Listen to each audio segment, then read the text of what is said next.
Dneska máme deň blagodarenia, deň vďačnosti, deň díku vzdání. Sláva našemu Bohu za 7. měsíc, že nás chrání, co zpívali naši dech.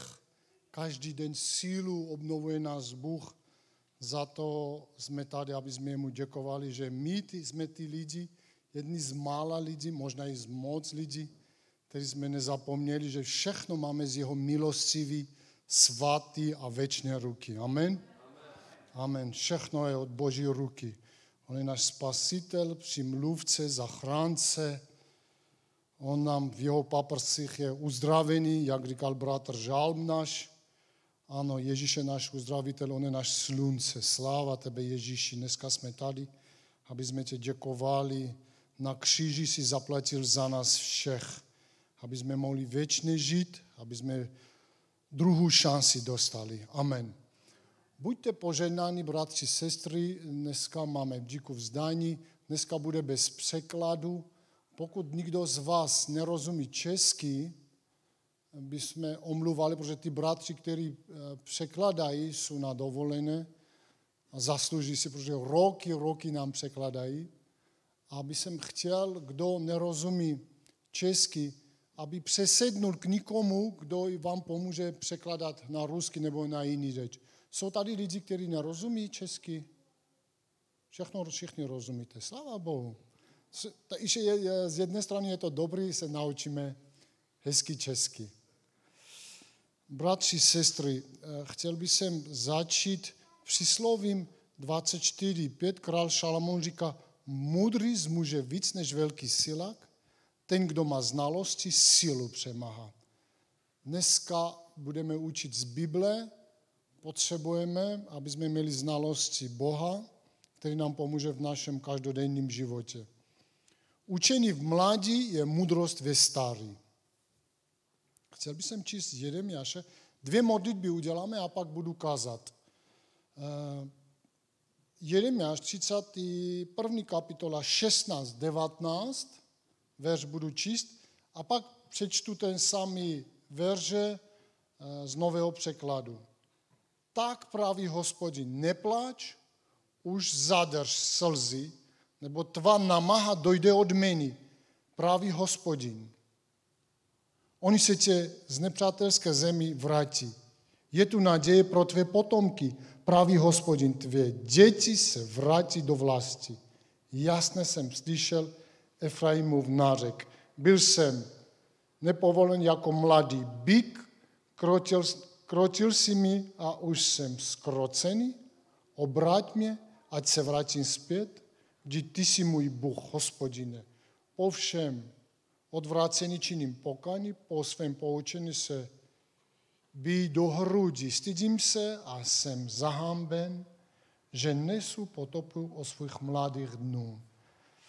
Tady Pán Bůh dává utěšení, potěšení pro rodiče, protože být rodičem je to veliká zodpovědná práce, protože vychováváme děti, zvlášť křesťané, protože my musíme vychovávat ty děti ve svatosti.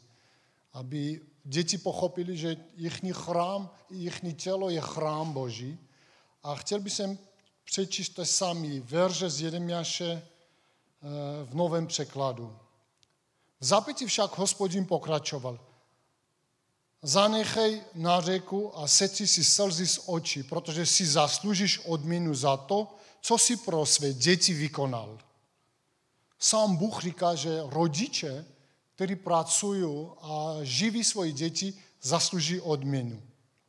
Tvoje oběti budou odměněny. Tvoji potomci ze země svých nepřátel opět vrátí.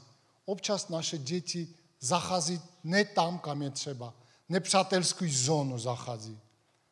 A Bůh říká těm lidem, kteří spolehají, těm rodičům, kteří spolehají na Hospodina, říká, že tvoji děti z nepřátelských území se vrátí. Nestrácej proto naději, nebo tvé děti znovu uzvedí svůj vlast. Naše děti občas nachází se pod vlastí tmy, pod vlastí internetu a já nevím, nějakých jiných sociálních sítí. Ale Pán Bůh říká, že Ichní území není to tak, ichní vlast je království Boží. Zaslechal jsem totiž scénáři Efraimců, kteří pravili, právem si nás potrestal jako spurná tělata, ale vzali jsme si tvé pokorání k srdci, proto nás nyní opět uzdrav a dovol nám, abychom se vrátili, kdy ty jediný jsi Hospodin náš Bůh. Ty lidi, kteří pracují a živí svoje děti, Bůh říká, že zaslouží velkou odměnu. A zvlášť ti lidi, kteří pracují, vychovávají děti, ještě slouží Hospodinu, od Pána Boha veliký požehnání dostanou. Protože to je veliká práce. Pracovat, vychovávat děti, živit děti a ještě stihnout sloužit Hospodina. Pán Bůh žehná takovým lidem a říká, že neboj se, já se tak udělám, že tvoji děti promluvím k jejich srdcím a ty děti, tady Efraimci, to jsou naši děti, říká, sám naši děti pochopí, co pro nás udělal rodiče a vrátí se k rodičům. Daj Bůh, aby to tak bylo. Je léto, naši děti mají hodně času, moc asi mají čas a moc tráví v telefonách nebo internetech. Já bych chtěl, aby jsme dnes rodiče za naše děti modlili a prosím našim dětem, aby pochopili a aby Duch Svatý jim dal poznat, jaký nádherný anděli od Boha mají, že rodiče jsou jak anděli, kteří chrání jejich děti. Včera jsme byli ve městě, chodili jsme rodinu a auto jsme zaparkovali někdy daleko, hodně jsme chodili a začal pršet. A my jsme vešli do nějakého obchodního centru, tak trochu jsme tam pocházeli, poseděli.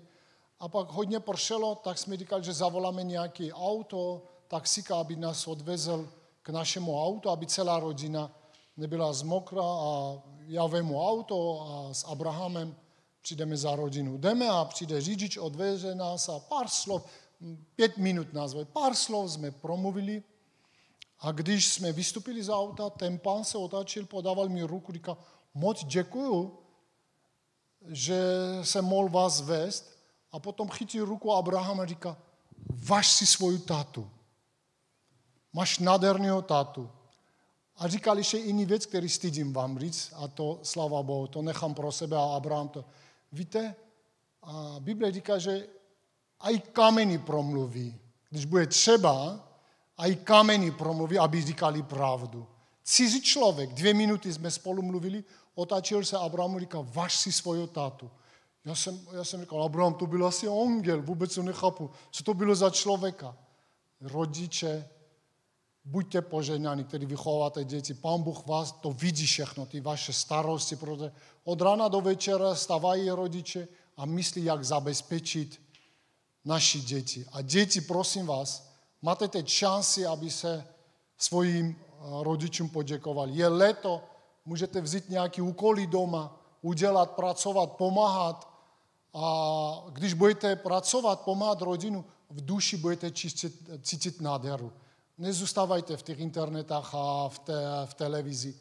Máte šanci odděčit vaše rodiče. Sám Bůh říká, že obrovské práce dělají rodiče za nás. A taky bych chtěl my, rodiče, aby jsme pomodlili za naše děti, protože přísloví král Šalomon, mudrý Šalamon, přísloví 12, 26, 27 říká takové věci. Spravedlivý najde i pro bližního cestu. Spravedlivý najde i pro bližního cestu. My jsme spravedliví ne díky našim skutkům. Bible říká, ti lidi, kteří věří v Ježíše Krista, před božíma očima jsou spravedliví. Bůh nás vidí jako spravedliví lidi. A my, rodiče, Pán Bůh říká, že my můžeme ukázat našim dětem cestu, jaký profesi mají vybírat. Modlit se za to, aby naše děti projevovali svoji dary a pomáhat jim, aby našli v životě svůj místo. Přísloví 12.26. Spravedlivý najde i pro bližního cestu. Cesta darebáka ale končí bluděním. Lenoch si žádný úlovek neupeče.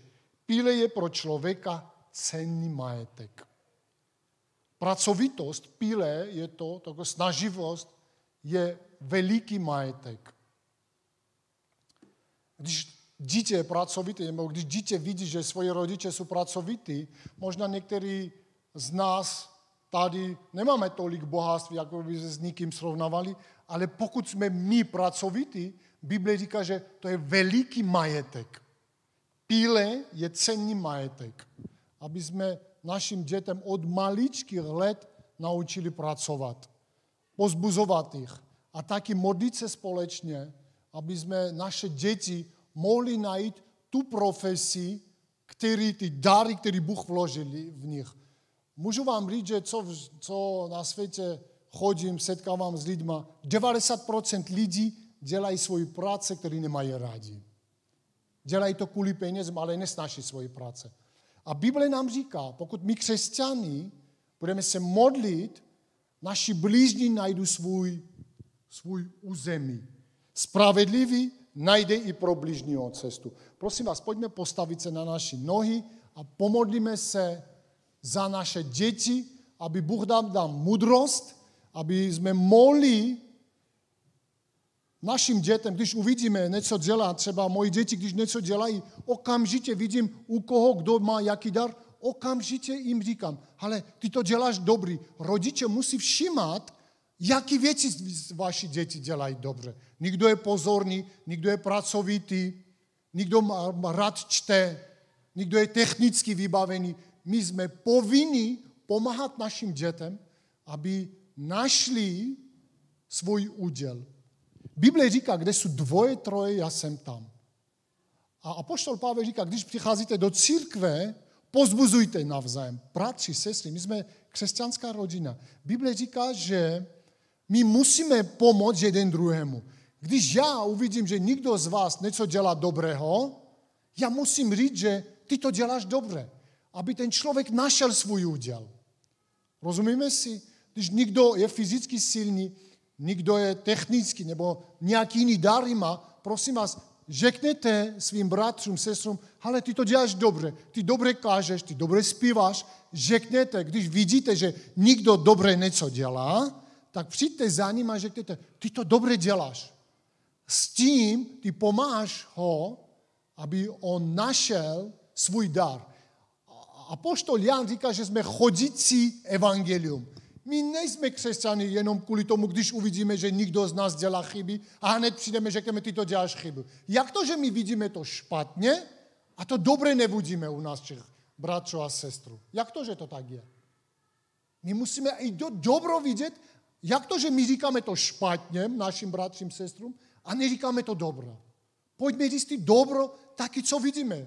Co vedle mě můj bratr, sestra, co dobře dělá. Někdo je vytrvalý, náš Artak, 15, 17 let, stále stojí u dveří a vítá lidi.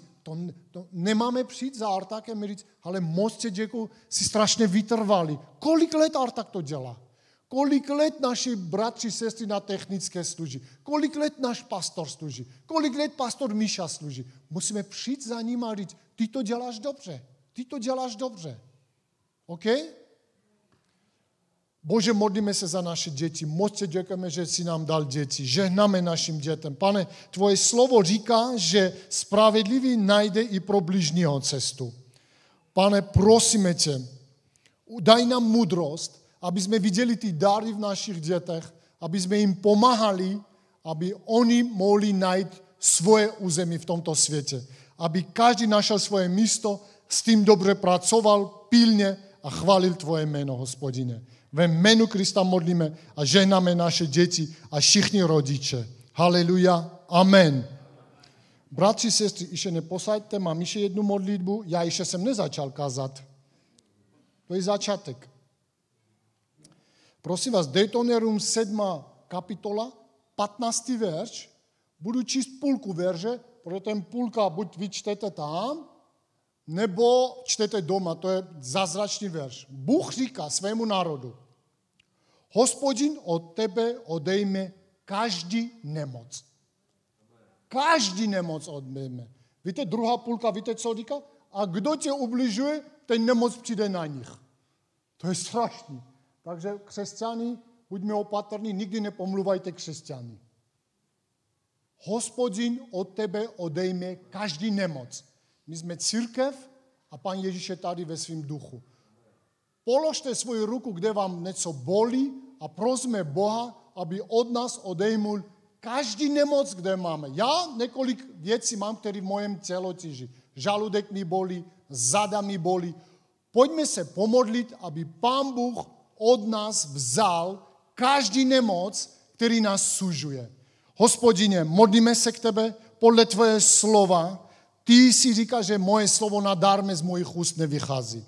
Prosíme tě, Pane, vem od nás, našeho těla, všechny nemoci, které máme. To je tvůj chrám, Pane. Odpusť nám, že často nesprávně jsme jedli nebo zneužívali tvůj chrám. Ježíši, ty jsi přišel, očistil chrám v Jeruzaléme. Očisti náš chrám. Uzdrav nás, Hospodine. Obnov naše mladí. Požehnaj našim orgánům, kde nám bolí, Hospodine.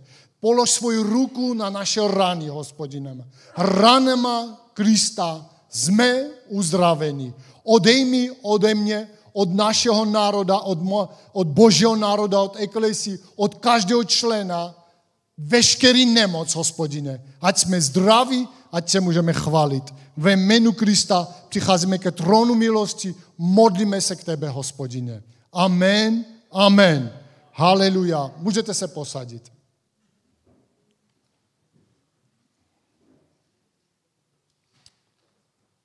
A teď budu kázat. A téma kázání vidíte tam? Je tam téma kázání nebo není? Umíte říct ne nikdy? Jo? Já jsem teď mluvil s mojím kamarádem, podnikatel, starší chlap, zkušený. Z ničeho nic, já připravuju tu kázání a on mi říká, víš, jak já těžko, já teď musím cestovat do Armenii, víš, jak já těžko umím říct ne, že nebudu s nima pít vodku. Víš, jak je to těžko odmítnout přátele naše. Víte, je těžko říct ne, protože často lidi se urazí od nás. Když říkáme ne, nikdo něco chce, tak my říkáme ne. Ale Pán Ježíš Matuša 5:37 říká, že aby tvoje ano bylo ano, ne, ne. Co je nad tím, je to od zlého, říká. Proč my říkáme ano a ne, neumíme říct? Víte, ne je taky odpověď.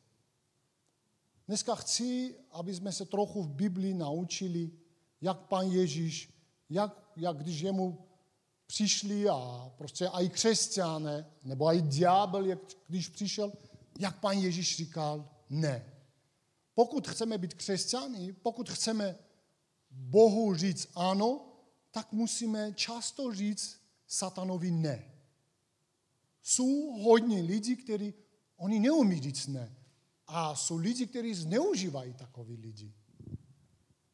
My potřebujeme, aby jsme uměli říct ne.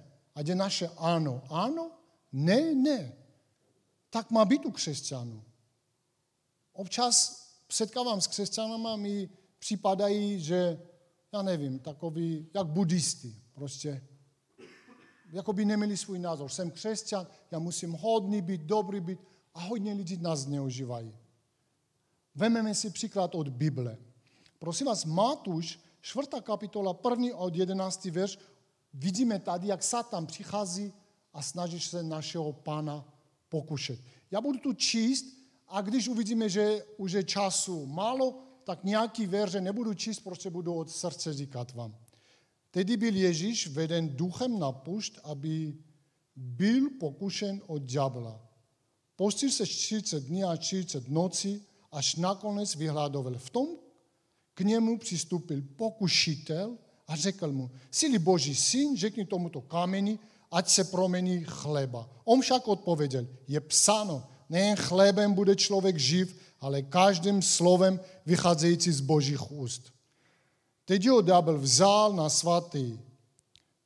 svatého města a postavil ho na vrcholku chrámu. Jsi-li Boží syn, řekl, vrni se dolů, je přece psáno svým angelům, přikážu o tebe a ponesu tě na ruku, abys nenarazil nohu a kamen. Ježíš mu řekl, také je psáno, nepokušej Hospodina svého Boha.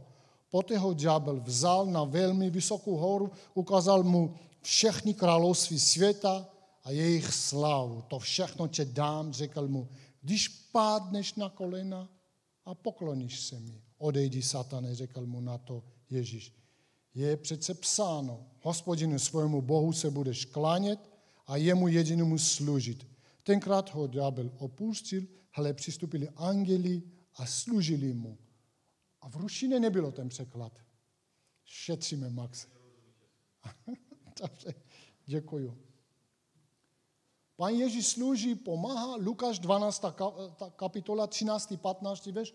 Přichází jeden chlap a říká Ježíšovi, aby Ježíš mu pomohl v jeho sporu s rodinou.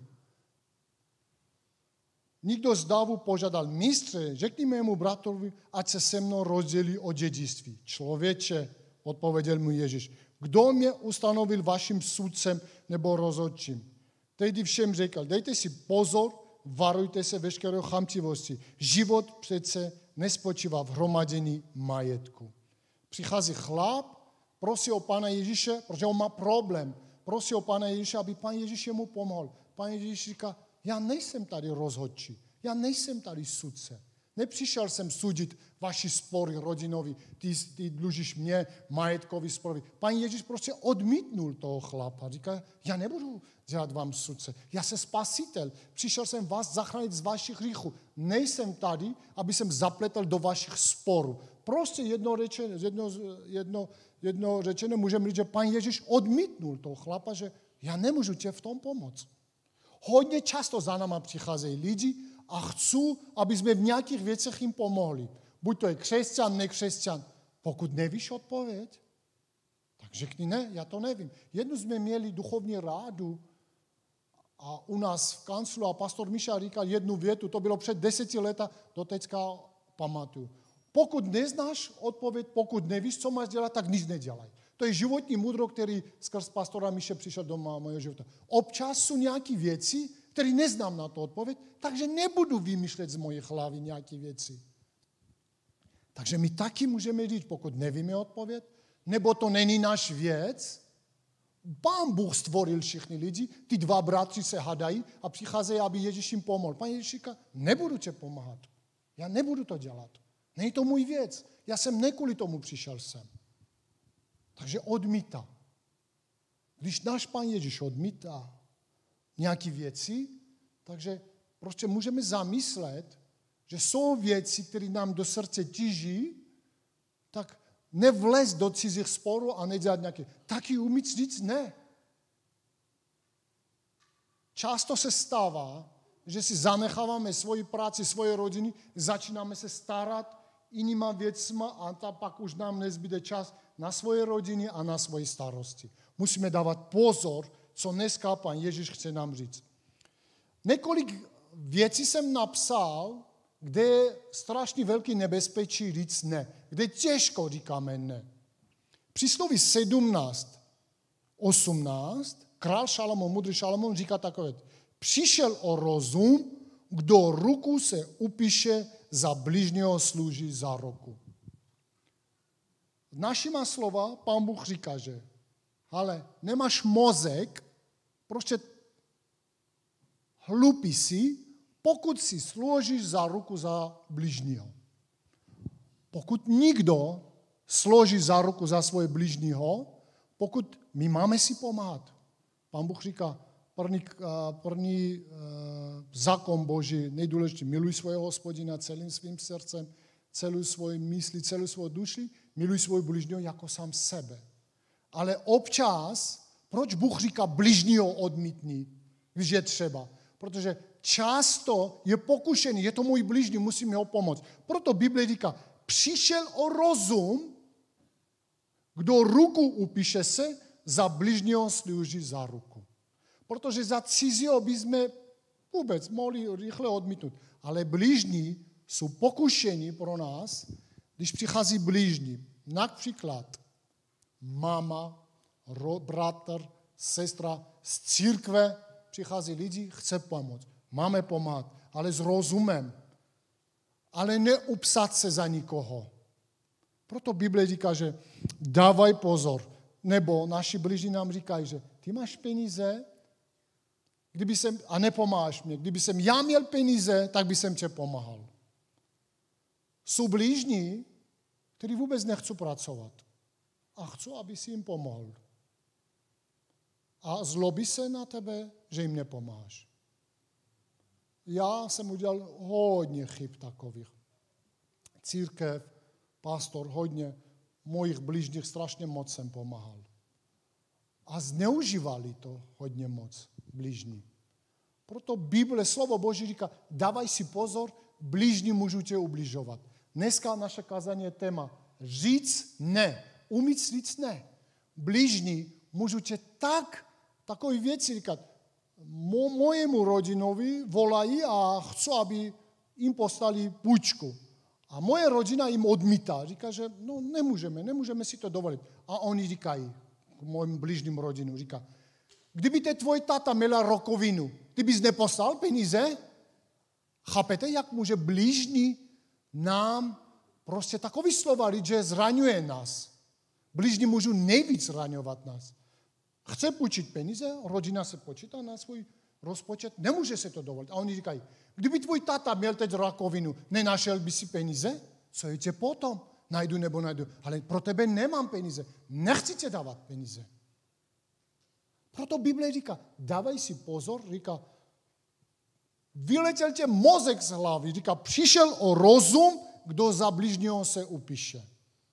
Musíme taky umět blížním říct ne. Nebo ublížíme svoje rodiny, protože my s váma jsme zodpovědní za budoucnost naše děti. Bible říká, že dům a majetek bývá po rodiči. My musíme tak žít, aby z milosti Boží mohli naše děti žít lépe než my. Aby oni nezačali tam, kde jsme my začali. To je náš úkol. To je náš úkol.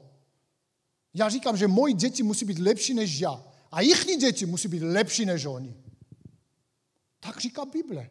Chce, aby jsme byli mudří. Umít říct taky ne. To je jeden z prvních bodů. Blížní. Blížní můžou nás prostě ublížit. A i nechtějně. Takže prosme Boha, když někdo po nás něco chce, musíme pomoct, ale tak, aby jsme sebe neublížili.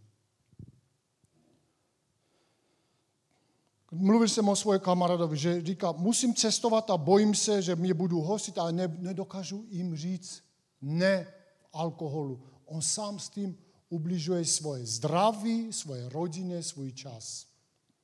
Naučme říct ne.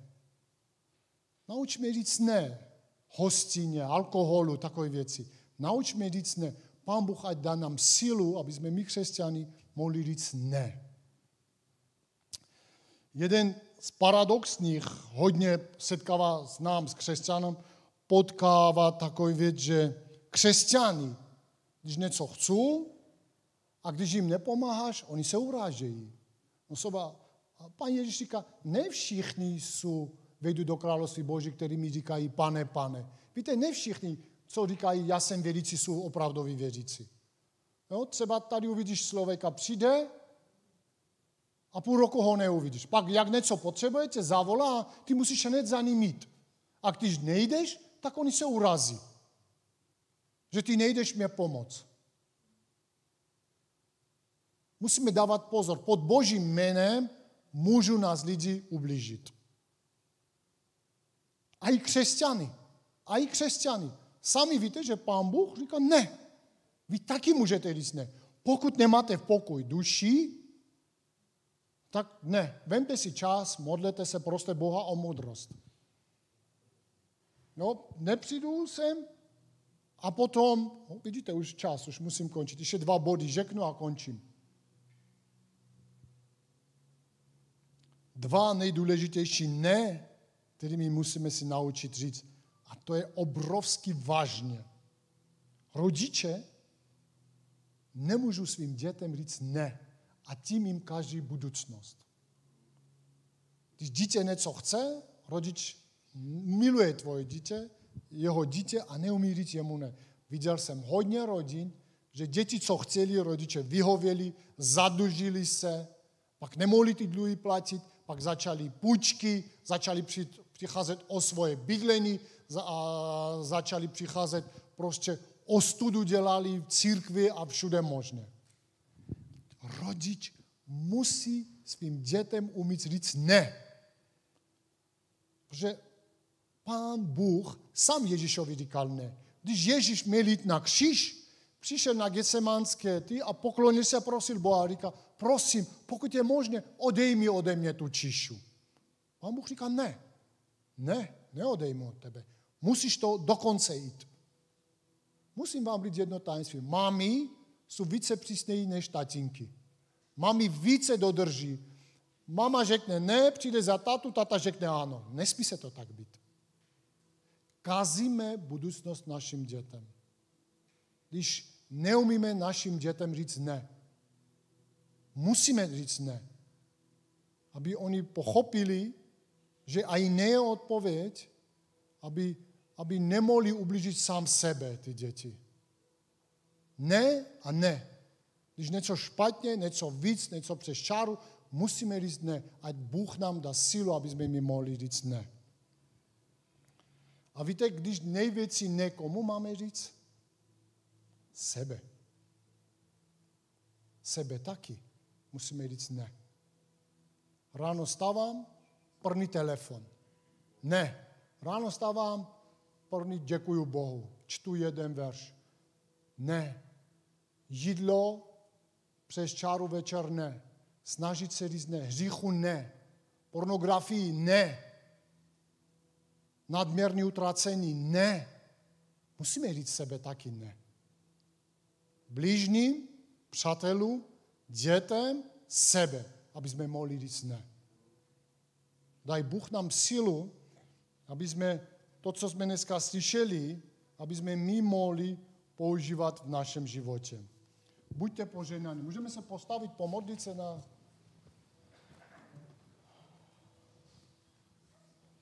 Bože, moc tě děkujeme za slova, za příklady, které jsme dnes dostali. Chceme žít správně, chceme žít v souladu tvému slovu, protože ty jsi věčný, moudrý. Nauč nás, daj nám sílu, pevný vůli, aby jsme mohli říct, když je něco špatného, ne. Pomož nám, aby jsme od malých let našim dětem naučili, aby oni taky mohli říct ne. Hospodine, moc tě děkujeme za dnešní den, za náš církev, za každého člověka, kdo slouží a pomáhá. Děkujeme Duchu Svatému, že nám dává mysl, slovo. Děkujeme, že nás chráníš. Dneska je den díku vzdání. Chceme tě děkovat. Prosím, Pane, poženej nás, ved nás, Pane, aby tvůj přízeň bylo na nás, Pane. Pomož nám, aby jsme všechno dělali včas a krásně, jak ty děláš, Hospodine. Daj nám moudrost, svůj přízeň, svůj požehnání. Uzdrav nás, Pane, odměň nás, Hospodine. Odpust nám naše hříchy, Hospodine. Očistí nás, Pane. Požehnej nás, Pane. Chraň nás, Hospodine. Aby tvůj svatý oheň bylo kolem nás, našich domů, našich církví. Aby ta sláva tvá byla v nás. My tě žehnáme, Otče, ve jménu Krista. Slavíme tebe. Sláva tebe. Děkujeme ti za Ježíše, za Ducha Svatého, za tvoje slovo. Pane, modlíme se za Českou republiku. Žehnáme Českou republiku. Žehnáme Izrael. Žehnáme naši státy, odkud pocházíme. Ať je tvůj milost přichází na naši republiky, Hospodine. Děkujeme ti, že jsi s náma, Hospodine. Prosím, požehnej nás, aby ve tvém požehnání přízní vyšli jsme na 8. měsíc. Chraň nás, Pane. Požehnej naši bratři, sestry, nás všech, kde budeme cestovat, kde budeme odpočívat, aby tvůj přízeň, tvoje požehnání, tvůj šalom bylo na nás. Ve jménu Krista. Pane, modlím se za moji bratři, sestry, za tí, kdo procházejí těžkostma. Odezdáváme všichni naši břemena tebe, Hospodine. Prosím, vysvoboď nás. Ty jsi naše slunce, ty jsi náš uzdravitel, ty jsi náš vykupitel. Ve jménu Krista slavíme Otce, Syna a Ducha Svatého. Amen, amen. Pojďme dát chválu našemu Pánu. Amen.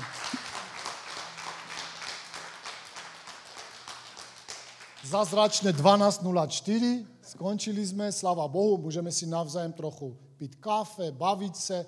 To, co jsem mohl vám donést, a Duch Svatý vám zbytek věci ještě lépe naučí, aby jsme mi mohli říct ne. Buďte poženaní. Ve středu máme půst a modlitby. Každý středu tady máme modlitby a půst. Pokud chcete za něco se modlit, jste tady vítaní. Buďte poženaní. Sláva našemu Pánu. Amen.